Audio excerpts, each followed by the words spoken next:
Mirëmbrëma dhe mirë se vini në War Report. Do t'jeni me mua Sali Doçin për gjatë minutave në vijim për të njohur më gjërësisht mbi proceset që po ndodhin sa i përket luftës në Ukrainë, duke përfshirë diplomacinë, por gjithashtu edhe frontin e betejës. Donald Trump intensifikon gjuhën e tij ndaj liderëve europian, ku prej ditësh e ka quajtur të dobët dhe njerëz cilët nuk kanë ditur të bëjnë politik për të mirën e kombeve të tyre. Kësaj here kreu i shtëpisë Bardh zgjodhi të shkojë edhe më larg, duke thënë se Europa ka disa lider të mençur, disa prej të cilëve i ka edhe miq, por ka edhe budallë. Në një intervistë për Politico, Donald Trump akuzoi perëndimin për qasjen që i ka pasur sa i përket pranimit të emigrantëve nga vendet e treta, por në të njëjtën kohë edhe për luftën në Ukrainë, duke thënë se nuk kanë bërë mjaftueshëm për t'i dhënë fund konfliktit më të rëndë në Europën lindore që prej luftës së dytë botërore. Përgjatë daljes së tij në këtë intervistë për Politico, Donald Trump u ndal edhe tek Ukraina, për cilën kërkoi që të mbajë zgjedhje sa më parë, ndërsa shtoi se Volodymyr Zelensky duhet pranojë se ka humbur përballë Vladimir Putinit dhe se është Rusia ajo që i ka kartat në duar sa i përket procesit paqes dhe të negociatave.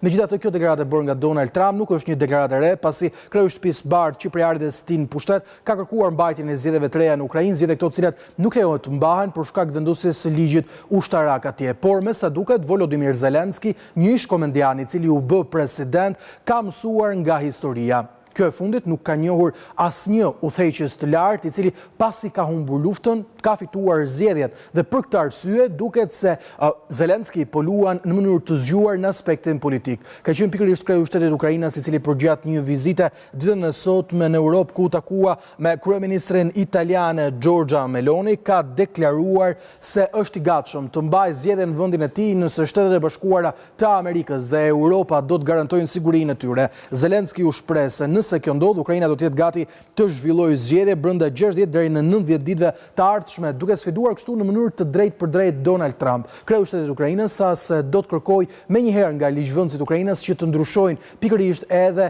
kriteret e ligjit luftës, duke sjellë në fuqi lejimin e mbajtjes së zgjedhjeve në një kohë të jashtëzakonshme për vendin, siç është edhe konflikti kundër Rusisë, pra Ukrainës kundër Rusisë. Por duhet ndalem të kjo deklaratë e bërë nga Zelensky edhe për disa elementë të tjerë mjaft interesant të saj. Në një sfidim të drejtë për drejtë ndaj Donald Trump, Zelensky thotë se unë nuk do të dorëzoj tokën time, por do të pranoj të mbajë procese të rregullta zgjedhore, të cilat janë në aspektin demokratik një element i rëndësishëm për çdo kom. Ndërkohë, presidenti i Ukrainës Volodymyr Zelensky ka folur edhe për procesin e paqes, duke insistuar se vendi i tij e kërkon atë. Ai ka thënë se kemi punuar me Bashkimin Evropian dhe po vjojmë punën për të propozuar një tjetër kundër plan ndaj atij amerikan për t'i treguar Shteteve të Bashkuara të Amerikës mbi të gjitha se ne duam paqen dhe mënyrën se si duhet vendoset kjo në një mënyrë të drejtë. Ne proponojmë shumë aktivisht mbi të gjitha komponentët e havave të ardhshëm drejt përfundimit të luftës. Komponentët e Ukrainës dhe europian tani më janë zhvilluar dhe ne jemi të gatshëm t'u paraqesim ato partnerëve tanë në Shtetet e Bashkuara. Së bashku me palën amerikane presim shpejt që t'i bëjmë hapat e mundshëm sa më të realizueshëm që të jetë e mundur. Ne jemi të përkushtuar për një paqe të vërtetë dhe mbetemi në kontakt vazhdueshëm me Shtetet e Bashkuara të Amerikës, thot presidenti i Ukrainës Volodymyr Zelensky, vendi të cilit po përballet me sulmet e vazhdueshme të Rusisë. 50% e Kievit, kryeqytetit të Ukrainës, aktualisht ndodhet në terr për shkak të shkëputjes së energjisë elektrike si pasojë e sulmeve të kryera nga Rusia me dronë dhe raketa mbi disa nga centralet më të rëndësishme dhe termocentralet të cilat prodhojnë energji elektrike në vend. Këto pamje tregojnë gjithashtu edhe situatën në Kiev, i cili duket në terr, pra më shumë se gjysma e kryeqytetit të Ukrainës ka mbetur pa energji elektrike, duke përfshirë këtu jo vetëm kryeqytetin e Ukrainës, por edhe rajone të tjera të vendit. Kievi është i vendosur për treguar se nuk po e humb këtë luftë dhe hapi radhës është dëshmia e tyre për treguar se mbeten ende aktiv në Pokrovsk. Komanda ukrainase ka publikuar këtë video ku ushtarët e saj shihen teksa ngrenë flamurin Ukrainës në një kundërpërgjigje të drejtë për drejtë ndaj Vladimir Putin, i cili pretendoi disa ditë më parë se trupat e tij kishin marrë Pokrovsk, qytetin strategjik të rajonit të Donetskut, atje ku deri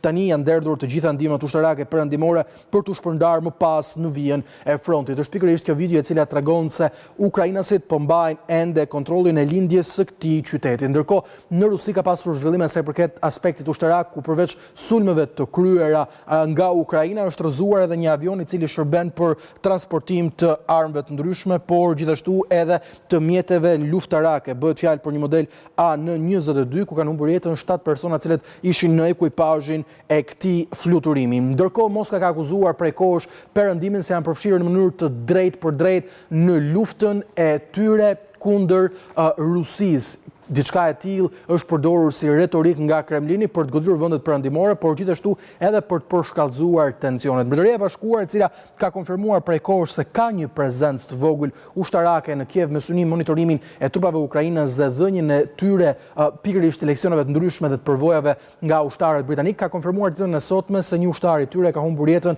si pasojë një stërvitje, si pasojë një sulmi të ndodhur pikërisht nga trupat ukrainas, teksa vëzhgonte ata në vijën e frontit dhe duke testuar aftësitë e tyre mbrojtëse, në fakt larg vijave të frontit, për qenë sa më korrekt. Familja është njoftuar, thot Lundra zyrtare, dhe mendimet tona janë me ta në këtë kohë të trishtueshme dhe të vështirë. Qeveria e Mbretërisë Bashkuar ka konfirmuar më parë praninë e një numri të vogël personeli ushtarak në Ukrainë, siç e theksova edhe në nisje të këtij informacioni. Por Moska vijon që të shkaktoj destabilitet dhe duket se po shfrytëzon edhe momentumin e rëndësishëm ku marrëdhëniet transatlantike duken në pikën e tyre më kritike që pas luftës së dytë botërore. Lituania ka shpallur gjendjen e emergjencës për shkak të asaj se çfarë konsiderohet një sulm i dyshuar nga Bielorusia, aleati më i rëndësishëm i Rusisë, me disa balona të cilat kanë zbarkuar në territorin e saj. Këta balona mbajnë si ngarkesë të tyre paketa apo qoftë mjete të ndryshme për të shkaktuar frikë dhe panik, ndërkohë që shpallja e gjendjes së jashtëzakonshme dhe të emergjencës do të lejojë trupat lituaneze që të kryejnë kontrolle të vazhdueshme në kufi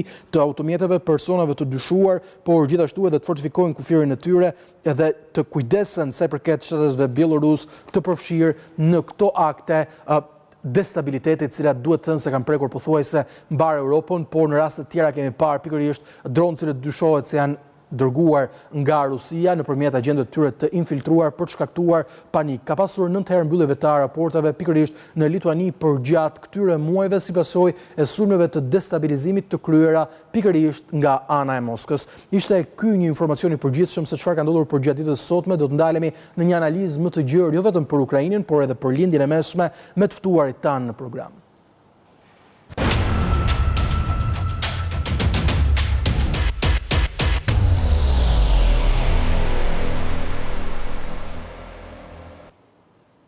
Mirë mbashkohen mbrëmjen e sotme në program Kolonel Sami Neziri. Zoti Neziri, mirëmbrëma, faleminderit që jeni në report. Gjithashtu me mua mbrëmjen e sotme është profesor doktor i asociuar zoti Xhavit Shala, ekspert i sigurisë. Zoti Shala, duket se kemi një lëvizje politike nga Zelenski, i cili kërkon të mbijetojë në një luftë dhe duket si prioriteti i tij kryesor nuk është përfundimi i këtij konflikti, por është e qëndruara në pushtet. Paktën kështu mund të lexohet deklarata e bërë në minutat e fundit nga kreu i shtetit Ukrainës. A ja doli Zelenski të sfidoj Trump? Dinamika e ditëve të fundit, duke përfshirë ditën e sotme, ka qenë një debat i ashpër, duket midis në distancë, po e themi, midis presidentit Trump dhe presidentit Zelenski.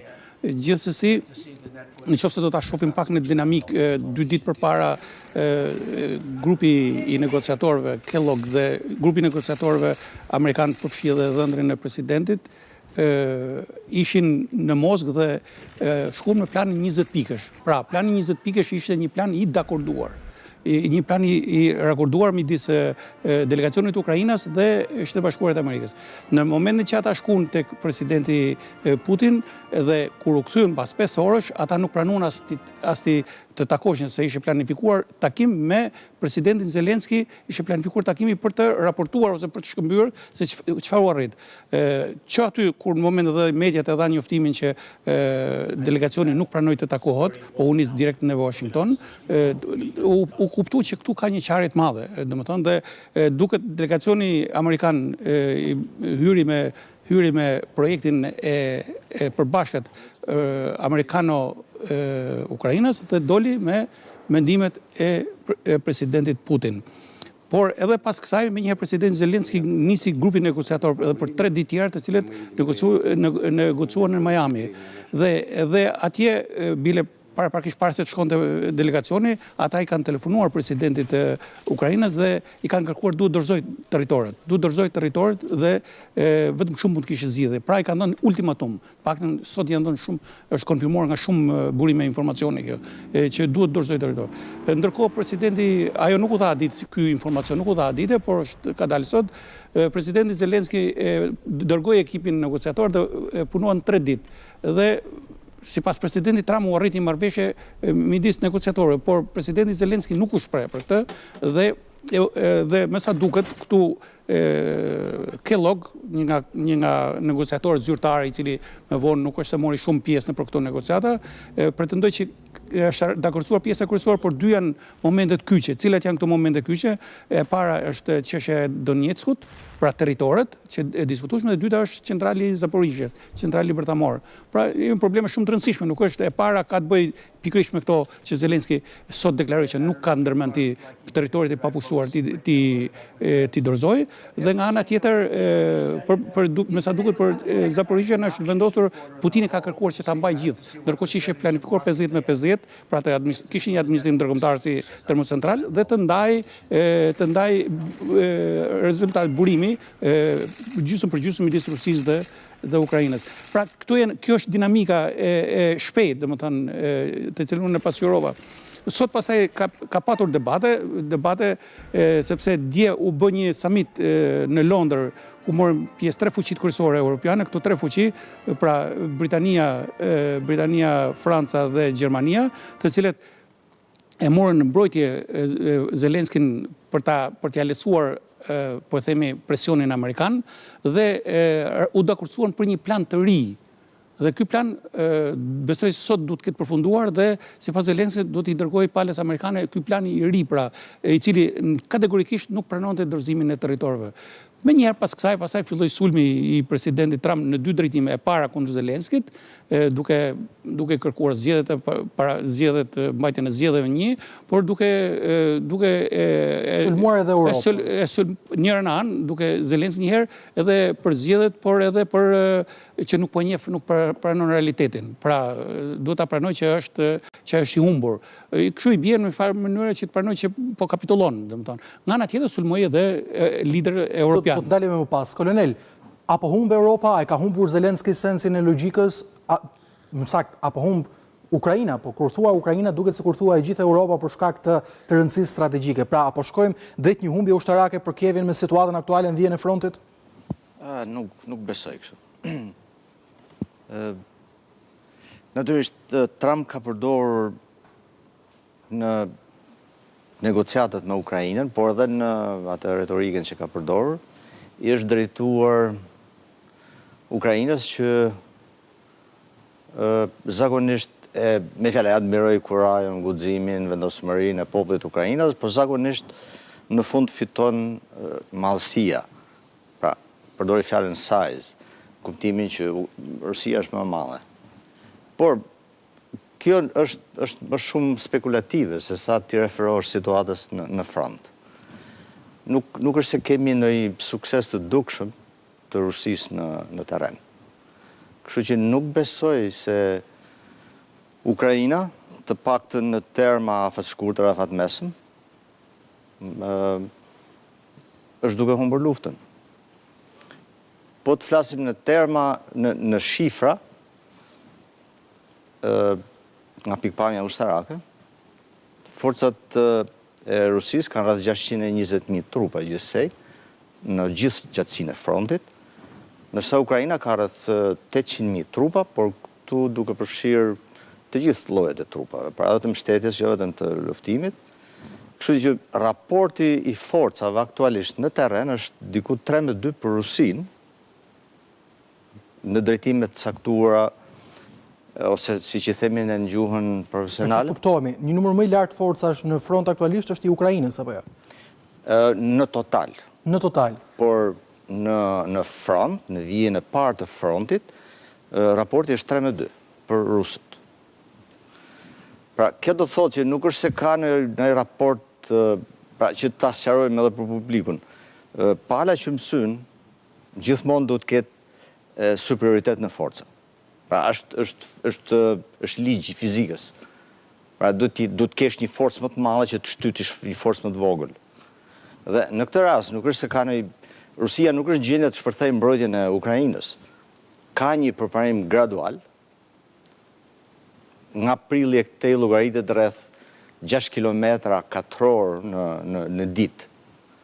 Pra, nuk është në Nuk është as përparimi i vogël, ne flasim sipas raportit të Institutit për Studimet e Luftës, i thotë se janë marrë mbi 5.000 km2 vetëm për gjatë këtij viti. Po, por duke e marrë në kontekstin ushtarak flas. Nuk quhet. Të quhen më shumë sukseset vogla taktike. Pra, në raport me gjitha ato kemi tre nivelet e luftës që janë taktik, operativ dhe strategjik. Natyrisht, në nivel taktik ka sukseset vogla, Rusia. Por këto do të shënërojnë në suksese operative dhe strategjike që të shpërthejnë mbrojtjen dhe të ecë, po bëhen 4 vjetë. A është Pokrovsk një kërcënim? Moska thotë se kontrollon mbi 80% saj, le themi bazuar në deklarata. Shiko, Pokrovski është një qendër e banuar që ka dalë për disa arsye, ka dalë në qendër vëmendjes, nuk është në një nyje shumë e rëndësishme, është një qytet rreth me 60.000 banor modeste, thjesht ka qenë një korridor. Por konsiderohet se hap portat e ferrit, janë 2 autostradat kryesore ku derdheshin armatimet, në fakt 3 përpara pushtimit nga ana ruse dhe tashmë Ukraina nuk kontrollon asnjërin prej tyre dhe kjo duhet të thënë se është një element i rëndësishëm pastaj se do të shkonte drejt Kupianskut dhe Kramatorskut. Kramatorsk, me rrezikohet Kramatorsk. Kjo është sepse mbas kësaj vjen Kramatorsk. Çështja është kjo, pra gjithë kjo rrezikon Donetskun. Pra, përparimin në Donetsk. Pra, keni parasysh që Donetsku akoma nuk është pushtuar. Dhe nuk është se ka një sukses të dukshëm që ti referohesh në terren. Zakonisht kur po të kthehemi mbrapa në situatën e vitit të konfliktit parë, 2014, separatistët kanë pas më shumë sukses se sa forcat ruse sot. Kanë patur më shumë sukses. Dhe kanë tentuar 2 herë Ukraina që ta ndaloj, dhe ka qenë vetëm ndërhyrja OSBE-s në rastin e parë, dhe pastaj në rastin e dytë kanë qenë Bashkimi Evropian, kryesisht Gjermani, Ukraina dhe Francë, që kanë ndaluar dhe është arrit marrëveshja Minsk 2. Pra, duke e krahasuar me këtë situatë, Rusia sot nuk është në atë, as në parametrat e asaj fuqie që kishin separatistët në atë kohë, por se mbështeteshin me armatime dhe me municione nga Rusia, me logjistike, me gjitha, por si forca, pak a shumë ato ishin nga zona e Donbas. Kështu që nuk mendoj se Ukraina është duke humbur luftën. Kjo është një propaganda e Kremlinit, besoni më shumë, duke pasur parasysh në momentin kur zgjedh që t'i bëjë disa gjëra publike. Ndërkohë, zoti Shalak nuk kishte një sulm vetëm ndaj Zelenskit, por edhe ndaj mbar Europës. Guxoj t'i quante disa lider perëndimor, edhe budallën, tha unë i kam njohur, i kam parë, siç ka lider të mirë, Europa ka dhe lider budallën, cilët kanë vendosur fatet e saj në vitet e fundit. Pika e parë ku duhet ndalemi është, a jemi bërë realisht kaq barrë e madhe e Amerikës, dhe e dyta, çfarë sjell kjo në aspektin e sigurisë? A e nxit kjo Vladimir Putin që të ndërmarr më shumë sulme hibride ndaj kontinentit tonë? Në radhë parë, nuk është një gjuhë diplomatike që mund të shprehet një autoritet shumë i lartë i një shteti për një grup aleatësh apo për një grup shtetësh aleate. Nuk mund të shprehesh në këtë formë. Gjithsesi, kjo është mënyra e të bërit politikë dhe diplomacitë të presidentit Trump. Kjo nuk ishte rastishme, unë thash nuk ishte rastishme.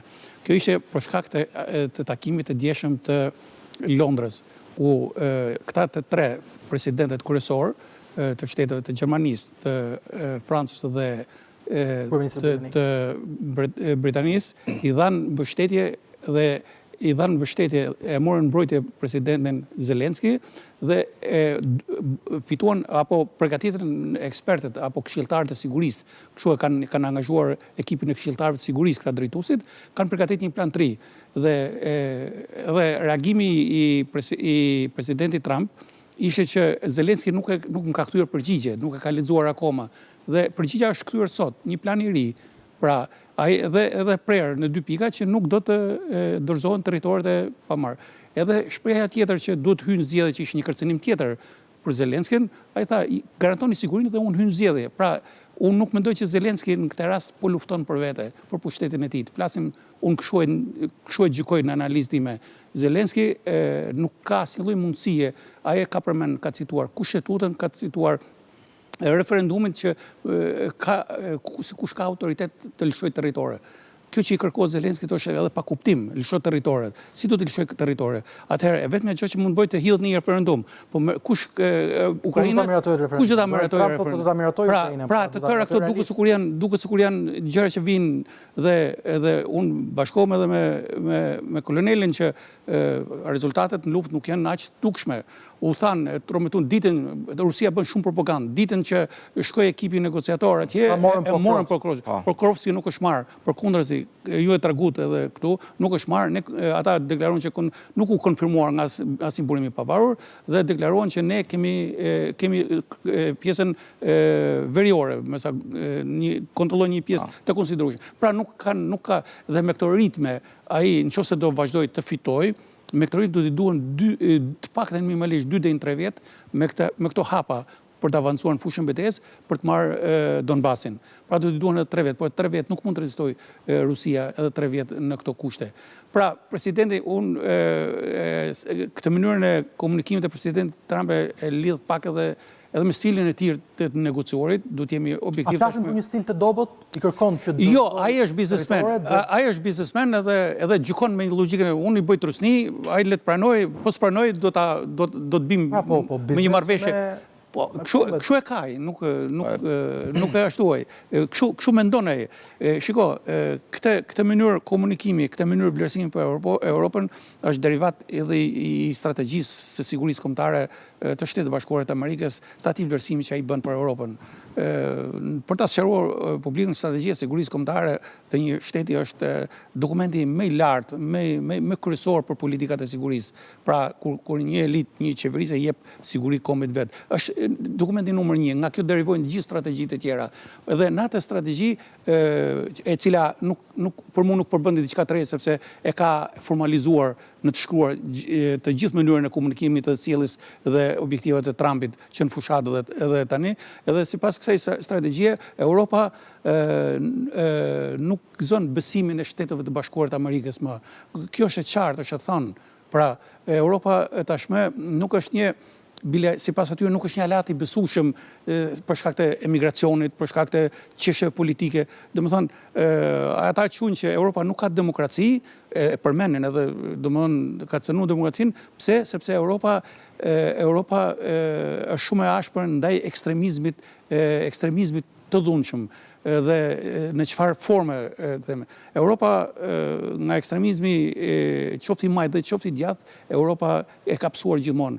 Si erdhi Hitleri në pushtet? Erdhi në një formë erdhi me demokraci, me vota dhe në fund pastaj bëri ato që i bëri Europës dhe i bëri botës. Edhe është për të ardhur keqe që për Shtetet e Bashkuara të Amerikës kjo mënyrë veprimi e Europës quhet mohimi i lirive dhe drejtave. Europa është model për liritë dhe drejtat, por Europa ka nxjerrë mësime nga 2 luftat botërore që shpërthyen, sidomos nga lufta e dytë, kur erdhën fashistët. Mësime që duket se i ka harruar. Po sepse i ka harruar sepse nuk u zhvilluar lufta në territorin amerikan. Lufta në territorin amerikan u zhvilluar vetëm nga sulmi në Pearl Harbor. Pra, nuk u zhvilluar. Pra, në një farë mënyrë, Trumpi nuk ka lëviz shumë nga, edhe këtë mënyrë sjellje ka edhe nga strategjia që ka ndërtuar. Po duhet ndalem edhe tek pika e dytë. Si ndikojnë të deklaratat bëra nga Donald Trump në mbështetje të Vladimir Putin për sigurinë e Europës? A japin sot Moskës, le të themi në gjuhë popullore, zemër që të vijojë jo vetëm sulmet hibride, por ndoshta edhe të përshkallëzojë këta sulme? Shiko, unë do të citoj prapë strategjinë e sigurisë kombëtare. Moska nuk është më kërcënim ekzistencial për Shtetet Bashkuara të Amerikës. Moska, sipas strategjisë, është vetëm ka efekte destabilizuese. Pra mund të stabilizojë rajone të caktuara. Pra normalisht po goditet Europa që është aleati kryesor, ka një reagim shumë të ashpër të kancelarit gjerman sot, është e orëve të fundit. Një reagim shumë të ashpër, domethënë që ai del kundër strategjisë së sigurisë kombëtare të Shtetit Bashkuar të Amerikës, do thotë ne jemi aleati kryesor i Shtetit Bashkuar të Amerikës. Shtetet Bashkuar të Amerikës nëse nuk e marrin Europën aleat, do ngelen të vetëm, sepse gjithë perëndimi jugo global pobashkohet. Edhe kjo është një këtë mënyrë e ka kritikuar edhe autoritetet lartë amerikane këtë mënyrë vlerësimit të aleatëve. Nuk mund të goditet aleatët dhe të vlerësohet kundërshtari. Thash unë, ai ka stilin e vetë negociuarit, kjo mund ta nxjerrë me sukses, ai do të paguajë në fund fare edhe faturën, e kësaj mënyre sjellje, por që në këtë rast në pikët sepse deri dje u thanë me fjalë që ju nuk keni të njëjtat vlera me ne. Ne e kemi përmend, unë kam përmend në këtë studio, e kemi përmend që na u duk shumë rana fjala e zëvendës presidentit amerikan kur erdhi në Munich në atë konferencën e sigurisë, që tha ne nuk ndajmë vlerat e përbashkëta dhe na u duk çudi në atë kohë. Tashmë kjo është strategji, pjesë e strategjisë sigurisë kombëtare. Domethënë ne tashmë marrëdhëniet tona janë transaksionale, janë para. Paguaj të mbroj, mos paguaj, pra nuk na bashkojnë me vlerat. Na bashkon çmimi. Kjo është, domethënë në thelb edhe presidenti edhe kancelari gjerman ishte shumë i ashpër në këtë mënyrë reagimi dhe i rikujtoi Shtetet Bashkuara të Amerikës se ne jemi aleati, nuk është dikush tjetër. Dhe me këtë mënyrë se si po vepron edhe që tashmë është strategjike, sepse është e tillë është shkruar, po e shtyn Europën drejt një bashkëpunimi më të madh me Kinën. Vizita e presidentit Macron ishte pikërisht në përgjigje të kësaj, pra ne atëherë ja sinjale që Europa po jep her pas here. Ne deri dje për shkak të interesave të Shtetit Bashkuar të Amerikës, për këtë aleancë qytetërimesh që kemi, për këto interesat e përbashkëta, ne kemi marrë distancë të madhe nga Kina. Por nëse ti nuk njeh të njëjtat vlera me ne, atëherë ne kemi edhe alternativa tjera. Dhe kjo nuk është çudi, sepse në fund fare Kina nuk është se po vepron apo po bjen forca ushtarake në Europë. Kina po ndërhyn në aspekt strategjik, po jep kokë Kinës që bëjë prodhimin e saj të fortë edhe ka raporte për disa fabrika të cilat po revolucionohen sa i përket dronëve. Kolonel? Unë doja të shtoja diçka në lidhje me situatën që është krijuar mes Shtetet Bashkuara Europës, Ukrainës, Rusisë. Në fillim të agresionit, për hir të realitetit, Europa ishte pa përgatitur. Pra, u gjet krejtësisht e pa përgatitur dhe jo shumë e predispozuar që të angazhohej në mbështetjen e Ukrainës. Dhe ishte pikërisht, ishte decizive ndihma dhe mbështetja e Shtetet Bashkuara dhe e Britanisë. Pra, e kujtojmë fillimin e luftës gjithë. Tani ka ndryshuar situata. Europa është zgjuar, po bën 4 vjet. Europa e ka kuptuar që fati i Ukrainës në fakt është fati i Evropës. Fati i saj.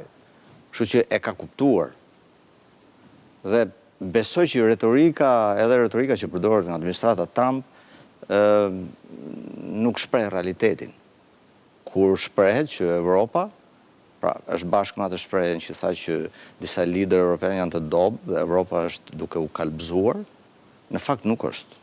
Europa ka 4 vjet, është zgjuar, ka filluar të organizohet, ka filluar të shtojë buxhetet e mbrojtjes, të marrë masa për mbrojtjen, ka përforcuar gjithë vijën e kufirit me Rusinë, po të shikojmë gjithë krahun, janë shtuar 2 antarë të NATO-s, dhe paradoksi ky është, Rusia ankohej që ishte kërcënim për sigurinë e saj, antarësimi i Ukrainës në NATO dhe në fakt agresioni i saj bëri që NATO si shtohen dhe 2 antarë tjerë dhe ta mbylli plotësisht krahun veri perëndimor, kufirin e saj. Kështu që nga gjitha anët është e rrethuar. Dhe ajo që doja thoja kjo është që Evropa e ka kuptuar që fati i Ukrainës është fati i Evropës. Dhe unë besoj që nuk do të lejoj që Ukraina të përdoret. Pra të lëshoj territor, të përgjysmoj ushtrinë e saj, të humbë sovranitetin. Të jetë qartë. Por ndërkohë, kemi një Europë e cila duket se prej kohësh ka marrë vendime të gabuara në aspektin ushtarak. Dhe kemi edhe një kohë kur në fakt vetë djali Donald Trump e tha në forumin e Doha se mund të heqim dorë nga Ukraina, por një heqje dorë nga Ukraina do të ishte një heqje dorë nga vetë Europa. Por dokumenti strategjik thotë se Ukraina mbetet ende një prioritet. A janë të gjitha këto lëvizje ndoshta një paralajmërim se përveç se Vladimir Putin dhe Donald Trump duket se kanë treguar në mënyrë të nënkuptuar se duan të destabilizojnë Europën, mund të flasim ndoshta edhe për atë që është diskutuar prej vitesh, edhe një përshkallëzim mes vendeve të NATO-s dhe ndoshta një shpërbërje të aleancës veriatlantike në aspektin ushtarak sipas jush? Shiko, aleanca është fillimisht është natyrisht është aleancë ushtarake, por është bazuar në një vendimarrje politike. Kështu që Pra, flasim për një Donald Trump, I cili kërkon rritje të investimeve të mbrojtje, por kur bëhet fjalë për aspektin politik, vlerat e përbashkëta, thotë se jo, ne nuk I ndajmë këto vlera dhe gjithçka duhet të jetë biznes. Mund të funksionojë një aleancë në mënyrë të tillë? Shiko, edhe në administratën e parë të Trump, ne kemi një nxitje të Evropës për shtuar buxhetet e mbrojtjes. Në atë kohë konsideruar diçka normale, sepse vërtet buxhetet e mbrojtjes në shtetet evropiane ishin modeste. Dhe gjithë mbrojtja, ose shtylla kurrizore e NATO-s përbëhej nga kapacitetet e Shtetet Bashkuara dhe të Britanisë. Tani kemi një farë me administratën e dytë, përsëri e ka theksuar këtë gjë, por çështja është që ka një kontradikt mes asaj që shpreh që ne nuk kemi më interesa në Europë, pra për ne lufta në Ukrainë, nëse kujtoni, tha na ndan një oqean, nuk është se përbën një kërcënim të madh për neve, pra është çështja e Evropës. Europa duhet të përgjigjet, duhet vetë mbrohet. Pra nga një anë kemi këtë qëndrim që e nxit Evropën që të shtojë buxhetet, dhe nga ana tjetër thotë unë nuk kam interesa. Ky është kontradikt në fakt në shprehje, por nuk besoj se do ketë çarje të aleancës. Aleanca është provuar që funksionon dhe nuk besoj që do ketë. Aktualisht të gjitha ato masa që... Ne themi është provuar, por në fakt e vërteta është se me sfidat e sigurisë që kemi aktualisht përballë, duket sikur edhe nuk është provuar. Jo, flas në kuptimin që NATO ka marrë masa proporcionale, normale, në kufit e saj, që me fillimin e konfliktit. Që me fillimin e saj, e vërtet.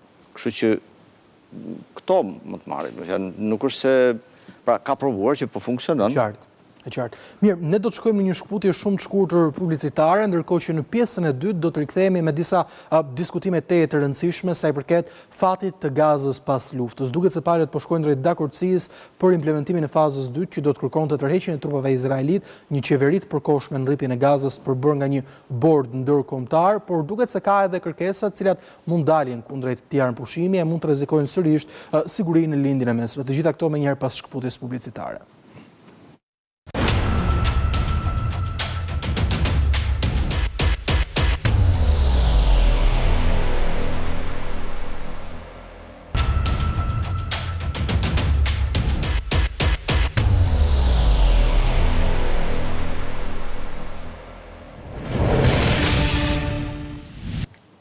Rikthehemi në këtë transmetim të drejt për drejt në War Report, pikërisht në momentin ku duk se nuk kishte zhvillime sa I përket negociatave që po zhvilloheshin për fazën e dytë të armpushimit në rripjen e Gazës, dhe ku kemi parë Izraelin I cili që prej nisjes së këtij armpushimi në tetor të këtij viti ka vrarë më shumë se 366 palestinezë, duke I akuzuar ata se kanë shkelur atë kordon të verdhë të sigurisë, teksa trupat izraelite mbajnë kontrollin në mbi 53% të rripit të Gazës. Ka zhvillime diplomatike me Donald Trump, I cili nuk po arrin dot që të vendosë paqen në Europën lindore, por kërkon që të betonoj paqen e vendosur në lindjen e mesme. Për këtë arsye, qeverisardhës tij në pushtet do të pres për herë të pestë në shtëpinë e bardhë kryeministrin izraelit Benjamin Netanyahu. Faza e dytë e planit të armpushimit, sipas burimeve izraelite, duke përfshirë këtu edhe kryeministrin e këtij vendi, duket se është më gati se kur, por detajet vogla kanë mbetur ende pa u sqaruar. Kjo është ajo çfarë thotë televizivi zyrtar, ndërkohë që në takimin e shtëpisë së bardhë pritet të zbulohet edhe bordi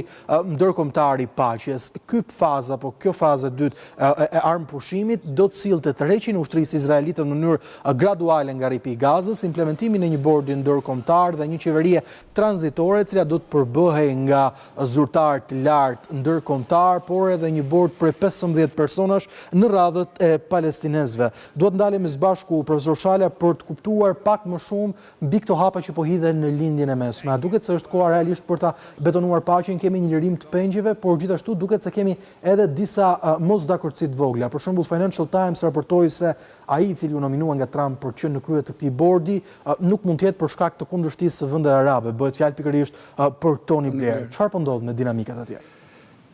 Në këtë veshtrimin tim, kjo faza e dytë është shumë e vonuar. Është e vonuar. Është e vonuar sepse ideja ishte që të fillonte më shpejt, por duket vonoi Hamas? Jo, e vonun pikërisht këta hartuesit e planit paqes. Kjo i dha kohë Hamasit, në fakt, pastaj që të rimarë veten. Hamasi efektivisht, domethënë edhe me miratimin e grupit, po e themi të grupit negociator të paqes, uri armatos rreth 8.000-9.000 forcat Hamasit për të ruajtur rendin dhe sigurinë, por kjo i dha mundësi më pas që ata të kompletohen dhe faza e dytë kur të fillojë për qarmatosin e Hamasit do të jetë pak më vështirë se sa mund të ishte në fillim. Gjithsesi, e rëndësishme që kjo fazë të fillojë, sepse në një marrëveshje, domethënë një armë pushim ku shkelet pothuajse për ditë dhe kur, siç përmendet ju, ka rreth 300 e sa viktima, domethënë mund të cënohet në një periudhë të dytë mund të cënohet shumë thjesht. Pra, është e rëndësishme që kjo të bëhet sa më shpejt, të bihet dakord për forcën shumë komshe, apo për forcën e sigurisë, siç e kanë quajtur negociatorët, dhe është shumë e rëndësishme, dhe me sa duket këto janë diskutuar planet, dhe me sa duket do t'i vjen pikat mbi i edhe me vizitën në Washington të kryeministrit Benjamin Netanyahu. Por Izraeli ka qëndruar shumë fort për të penguar ecurinë e mirë të këtij plani, duke qenë se ai përgatitet edhe Netanyahu përgatitet edhe për një palë zgjedhje tjera dhe ai ka shumë problem mbi jetesën politike. Pra, ndryshe nga Zelenski, unë them që ai ka shumë i pjesë e skemave të reagimit edhe të luftës, janë pjesë edhe që lidhet me karrierën e tij politike. Gjithsesi, është e rëndësishme që ky proces të fillojë sa më shpejt. Aty do të diskutohet, jam i sigurt, edhe pjesëmarrja e Turqisë në forcën shumë komshe dhe pjesëmarrja e Turqisë edhe në ndërtimin apo në investimin që do kryen në Gazë, sepse Izraeli është përhapur që nuk do të pranojë kursesi një prezencë turke, pra qoftë në forcat e sigurisë dhe qoftë në drejtim të investimeve atje. Ndërkohë që presidenti Trump ka një mendim tjetër, ai e vlerëson shumë presidentin Erdogan, vlerëson shumë forcën dhe rolin e Turqisë dhe të Katarit, sidomos të dy këtyre shteteve në këtë plan paqe. Ky plan paqe është i rëndësishëm për Trumpin, është shumë i rëndësishëm, është më i rëndësishëm se sa e Ukrainës, sepse është një plan i arritur për presidentin Trump gjithmonë. Është një plan i arritur që ai ka marrë autorsinë dhe një përpjekje apo një dështim i këtij plani do të ishte një humbje e madhe politike edhe për presidentin Trump. Unë mendoj që thash janë të vonuar, do duket sepse doli një rezolut, faktikisht doli një rezolut e Këshillit të Sigurimit dhe nëse nuk ka informacion, pra i zhvillohen veprime, bën zgjedhje, bën plane e tjera dhe publiku nuk merr informacion. Mund të jetë kjo një arsye, sepse doli një rezolut e Këshillit të Sigurimit për mënyrën se si do operohet dhe aq ngeli. Dhe kjo rezolut, me sa diun, ka dalë rreth para një muaji gjys. Nëse kjo shtyhet, domethënë, përgatitja e kësaj force shumë komshe apo force sigurie dhe dakordësia izraelite për çdo veprim që do bëhet aty, do të jetë shumë e vështirë, nëse për gjithçka kërkohet dakordësia izraelite. Izraeli janë përcaktuar vjet që ai ka kërkuar vet, dhe pozicioni i Izraelit do nguli këmbë bile sipas mediave izraelite që ata të ndërhyjnë edhe për të luftuar terrorizmin brenda dhe në situata të caktuara. Siç po bën efektivisht sot, sepse përveç këtyre që shkelin vijnë në verdh, Izraeli ka vazhduar operacionet kirurgjikale për leadershipin e Hamasit pa u penguar fare nga armëpushimi. Dje janë vrarë gjatë këtyre disa komandantë, disa lider dhe nuk ka patur ndonjë reagim. Kështu që me sa duket kjo është rënë dakord edhe për këtë mënyrë operimi, domethënë të Izraelit. Është shumë e rëndësishme, pritet me interes ky takim i presidentit Trump me Netanyahu, vendimet që do merren apo dakordësia që do të jepet. Kjo është, nëse do të vazhdojë të shtyhet edhe disa muaj kjo, do të jetë sa më tepër të shtyhet, aq më vështirë bëhet implementimi, pra qarmatosja, fillimi i ristrukturimi apo i ndërtimeve tjera.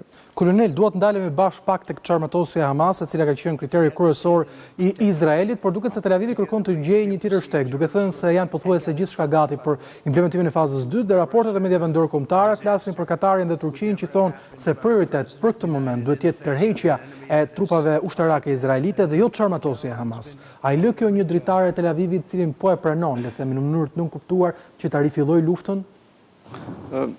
Shiko, apo nuk beson se Izraeli do ta pranojë që të ketë një tërheqje të tyre dhe më pas çarmatosjet Hamas? Është një nga kushtet kjo për të kaluar në fazën e dytë. Janë reciproke. Pra Hamasi do të çarmatosej nëse Izraeli do të tërhiqej plotësisht nga Gaza. Dhe kjo është dhe pika më e nxehtë në fakt. E para kushte për të kaluar në fazën e dytë. Dhe këtu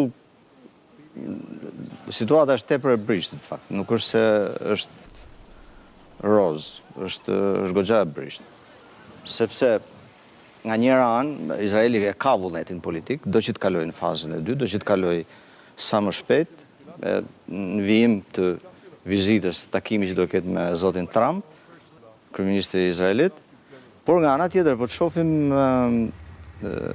Hamasin dhe vendet e tjera arabe nuk është se janë shumë optimist.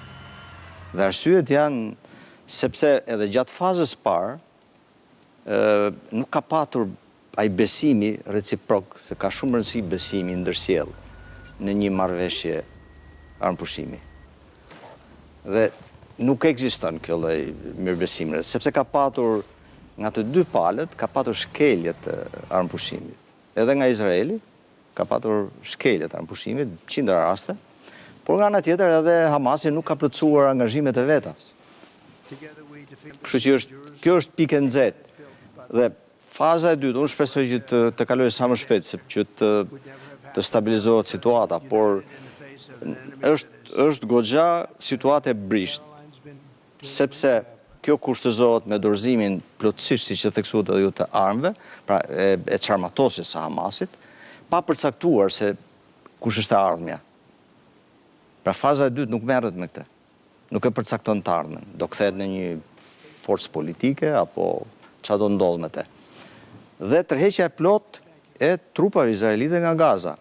Pra, dhe faza e dytë, në fakt, fokusohet më shumë tek stabilizimi dhe tek aspektet humanitare.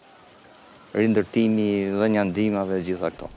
Dhe nuk përcakton fare, si thamë, të ardhmen e Hamasit, nuk përcakton kufit, nuk përcakton sovranitetin.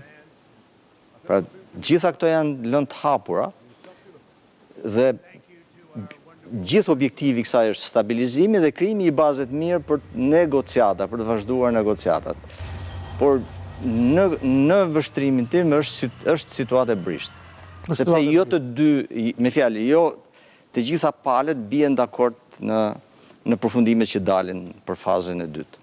Pa mendoni që ka ardhur koha që ndoshta vetë Izraeli t'i kthejë nderin Shteteve të Bashkuara të Amerikës duke pranuar implementimin e fazës 2 dhe duke pranuar këtë kërkesë të Donald Trump, e cila duhet thënë ka dhënë një kredo të rëndësishme politike dhe bëhet fjalë vetëm disa muaj përpara zgjedhjeve të mesme që mbahen në Shtetet e Bashkuara. Shikoni, Shtetet e Bashkuara, duke e krahasuar me luftën që kemi aktualisht, Rusi-Ukrainë, interesat e Shtetet e Bashkuara në linjën e mesme janë jetike, në krahasim me rajonin ku zhvillohet lufta Rusi-Ukrainë. Pra, aty ka interesat tjera Shtetet e Bashkuara. Dhe këto janë të hershme. Pra, qëndrimet janë konstante, nuk ka ndryshuar asnjëherë. Politika amerikane aty nuk ka ndryshuar asnjëherë. Nëse tani ndryshojnë ndaj Evropës, do të thotë për momentin thotë nuk kam interesa, në lindjen e mesme interesat janë jetike të Shtetet e Bashkuara. Unë nuk besoj që dhe Izraeli çfarëdo që sido që të sillet, besoj, çfarëdo që të bëjë do ketë mbështetjen e Shtetit të Bashkuara. E qartë, Kolonel Sami Naziri, profesor Shala, ju falenderoj që ishte mbrëmjen e sotme me mua në War Report. Kemi ardhur kështu në fund programet edhe për mbrëmjen e sotme. abcnews.al është adresa ku mund të klikoni në çdo kohë për të informuar për më të rejat e fundit nga vendi, rajoni e botës, si dhe mund të na dëgjoni në Radio ABC 105 FM. Faleminderit për vëmendjen tuaj, bashkë natën e mirë.